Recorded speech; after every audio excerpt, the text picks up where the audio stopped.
walls didn't do this to you. The silence did.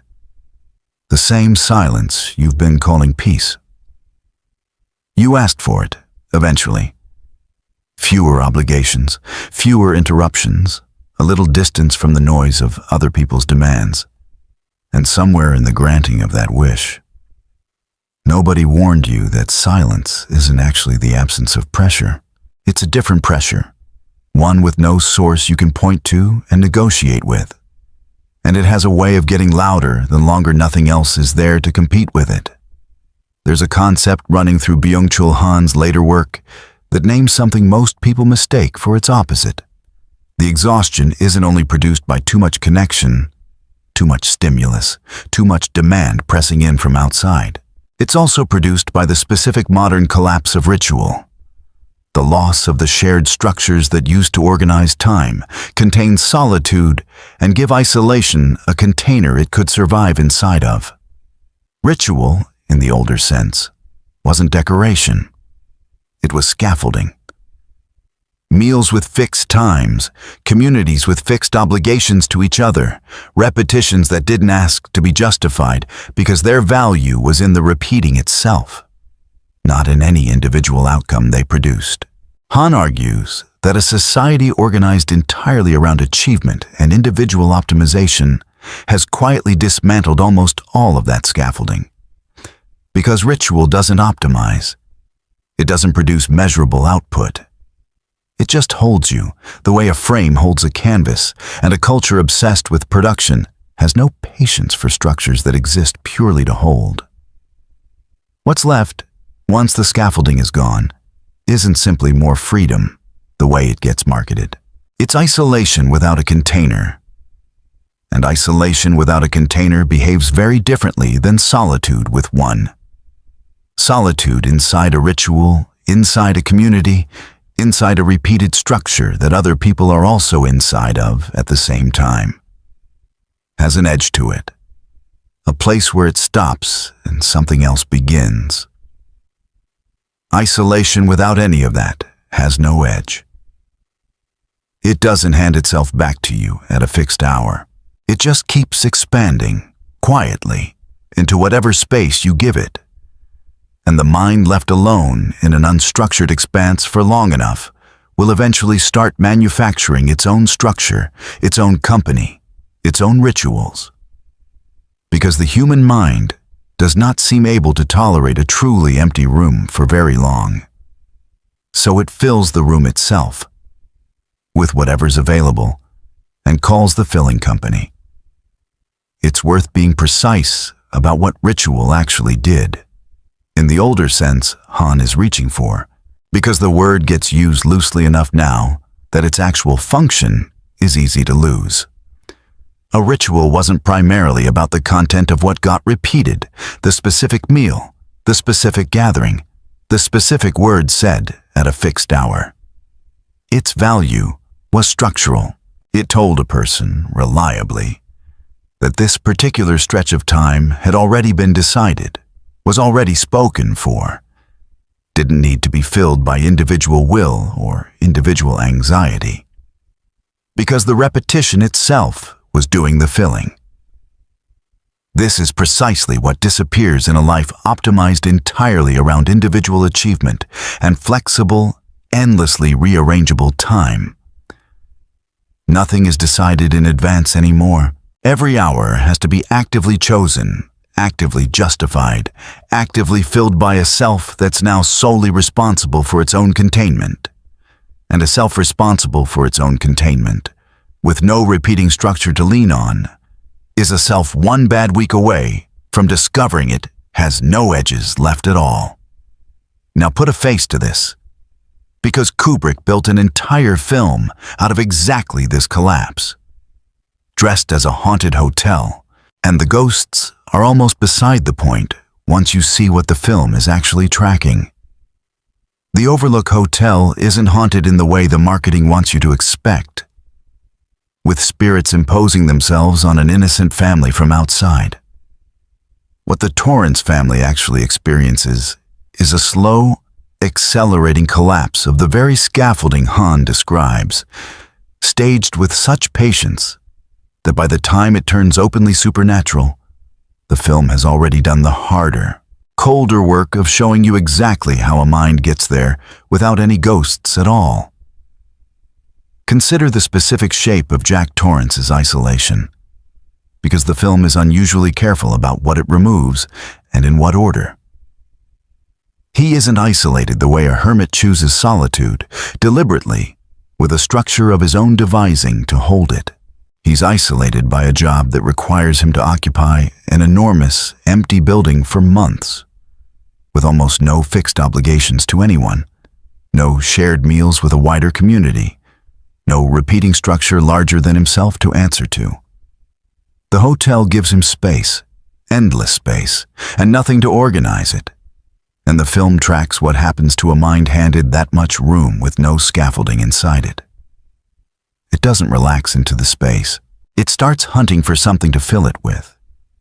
And the something it finds, eventually, is the hotel's own history, its own accumulated compulsions offered up as company precisely because nothing else was there to compete for the role. The typewriter scene is the clearest diagnostic image the film offers, and it's worth sitting with longer than its shock value usually allows. All work and no play makes Jack a dull boy, repeated across hundreds of pages, is often read as evidence of madness arriving from outside, some external force scrambling his mind. Look at it instead as ritual gone catastrophically wrong. The mind's own attempt to manufacture the repeating structure it no longer has access to anywhere else in its life. He isn't being controlled by something external typing through him. He's producing, with his own hands, the only kind of repetition still available to him in a life that's been stripped of every other one: community, routine, shared obligation. And the repetition he manufactures is empty precisely because it was never designed to hold anything. It's ritual with the content scraped out, form without function, the same way scrolling functions for a mind that's lost every other repeating structure in its day. Motion that resembles ritual closely enough to be mistaken for it, right up until you notice it isn't actually holding anything at all. Watch, too, how the film stages Jack's specific relationship to the hotel's ghosts. Because they arrive, almost without exception, offering exactly what a person deprived of ritual and community would be most susceptible to: company, recognition, a place at the bar where someone already knows his name and asks nothing difficult of him. Lloyd the bartender materializes not as a menace, but as a relief, an audience for a man who has had none. And the horror of the scene isn't that Jack is frightened by what appears behind the bar. It's that he is so plainly grateful for it. The film understands something Han would recognize immediately. The mind starved of communal structure will not necessarily resist whatever offers to fill that role. It will often welcome it, uncritically, because the hunger for containment is stronger than the mind's ability to evaluate what's actually offering to provide it. Jack doesn't get seduced by evil in any traditional sense. He gets seduced by belonging, offered at exactly the moment his isolation had become unbearable enough to make him stop asking what the belonging would cost. The film's treatment of Wendy and Danny runs a parallel, quieter version of the same collapse. And it's easy to miss because the film gives Jack's version so much more screen time and volume. Wendy spends most of the film essentially alone with a young child in an enormous, empty structure. Cut off from any adult community, any repeating shared structure beyond the marriage itself, which is visibly failing to hold either of them. Watch how little the film actually gives her to do in the ordinary sense. There's no work assigned to her the way there's work assigned to Jack, no task with edges and deadlines to organize her days. She wanders the hotel, reads, watches television alone in rooms clearly built for crowds. And the sheer scale of the empty space around her operates as its own kind of pressure. a container so oversized it stops functioning as a container at all. Isolation, for Wendy, doesn't produce ghosts or grand delusions.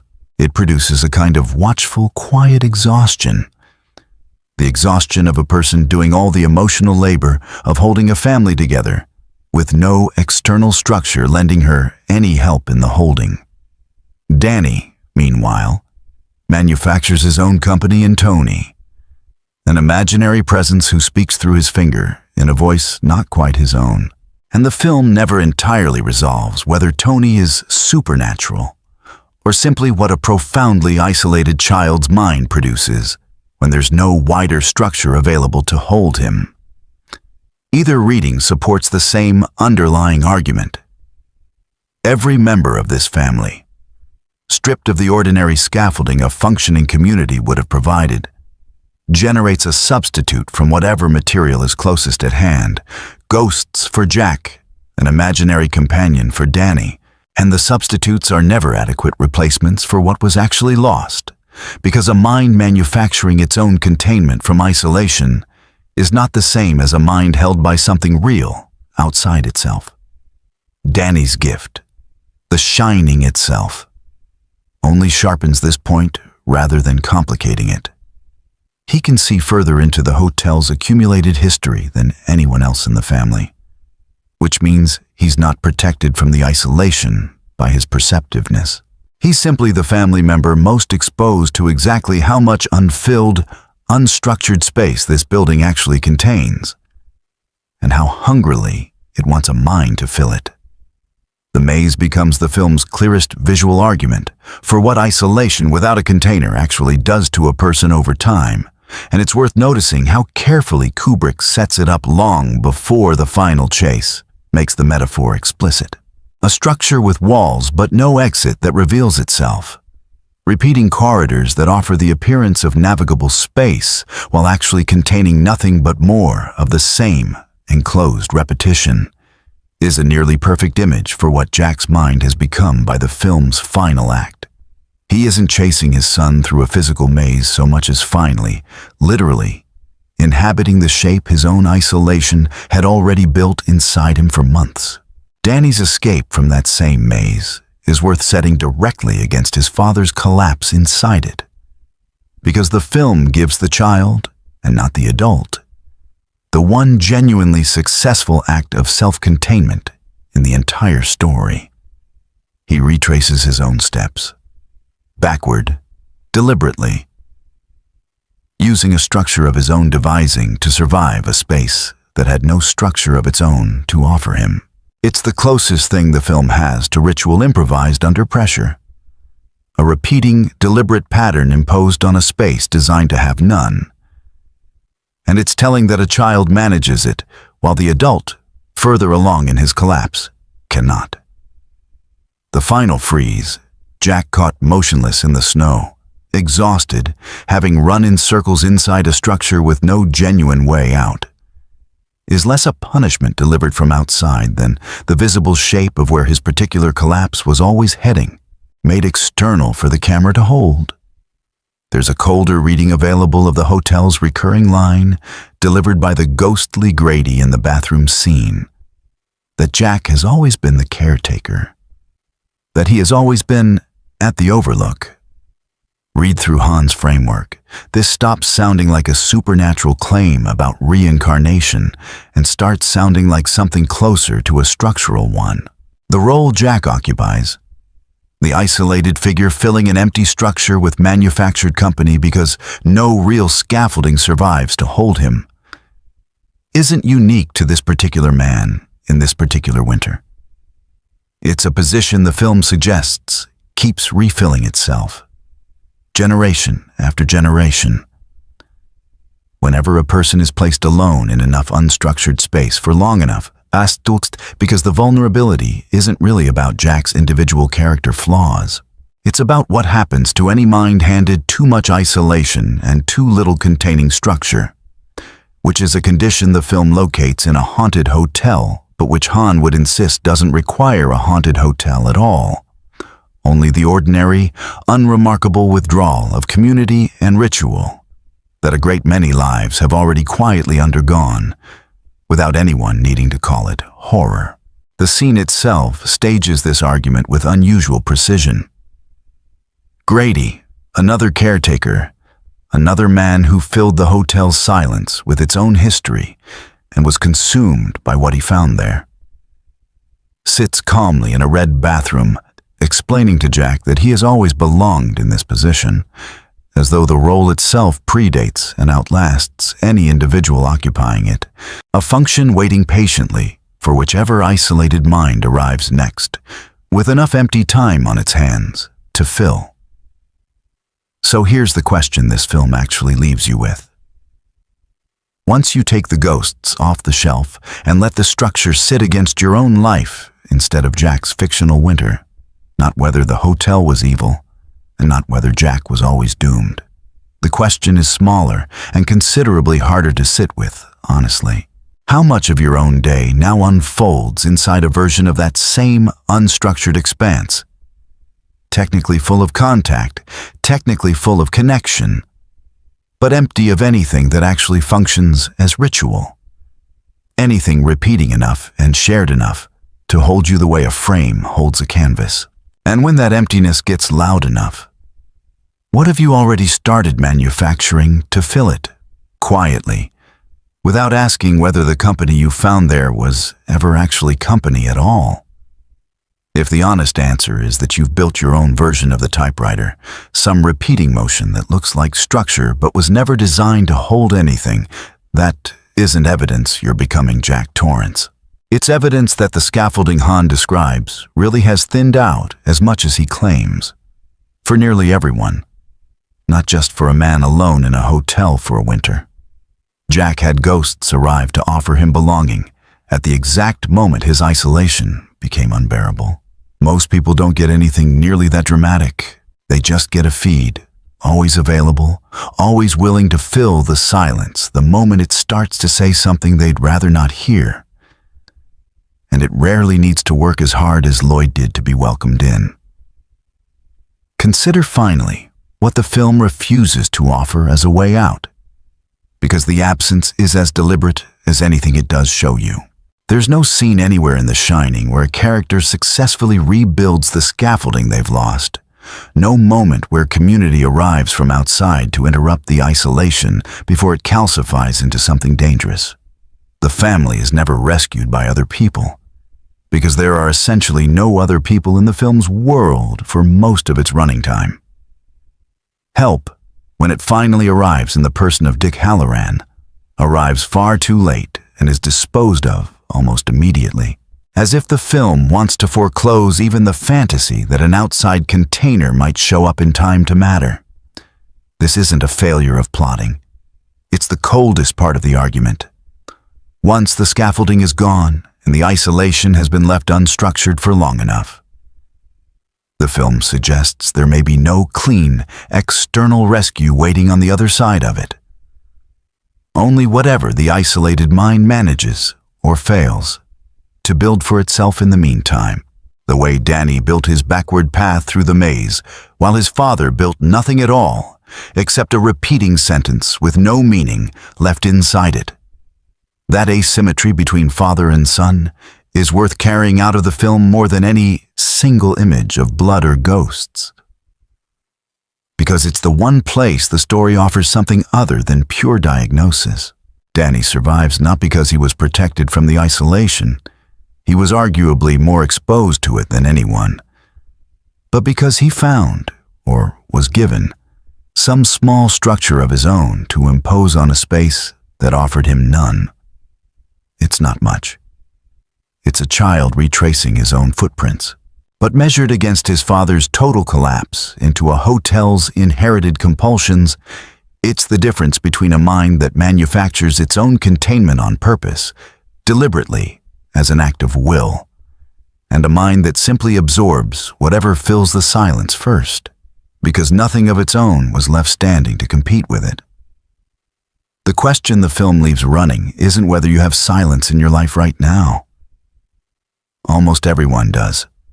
More of it than they'd admit.